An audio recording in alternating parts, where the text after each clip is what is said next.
I was a young fashion model in New York City in the early 2000s, and I booked a big modeling job, went down to the Caribbean for the shoot with a crew, and I was there with another model. She was this tall, beautiful Polish girl, and we had a day off, and she said, I have this friend, he's great. He owns an island nearby. He helped me get my visa to work in the United States, and she just, said it was this amazing person. So I was like, okay, well, we have the day off. I'll go with you.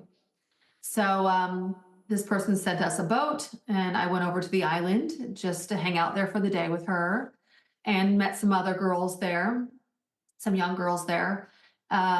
Saw them like frolicking in a pool with an older gentleman, and then went to dinner, and that's when I met Jeffrey Epstein.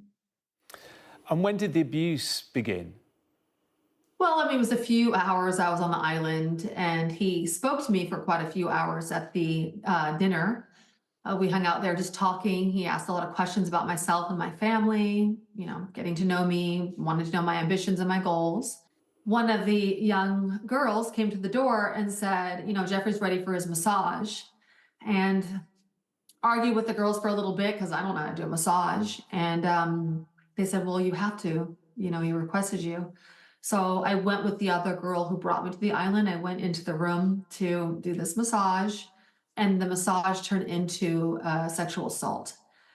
And so we kind of ran out of the room and went back to where we were sleeping that night, waited for the dawn to come up, and got on the boat, and we went back to the island where we had the photo shoot. And that's something that has stayed with you for all these years?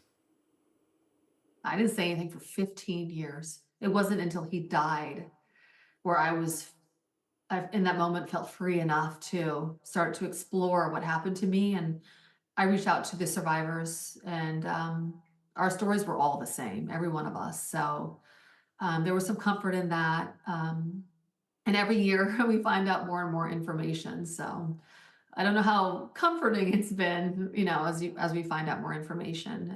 It gets a lot of, it gets hard to understand. And you have talked about a man in the pool. You believe that to be the former Prince Andrew, is that correct?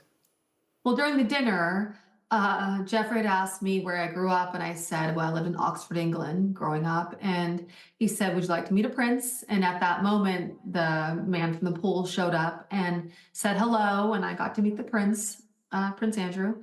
And then he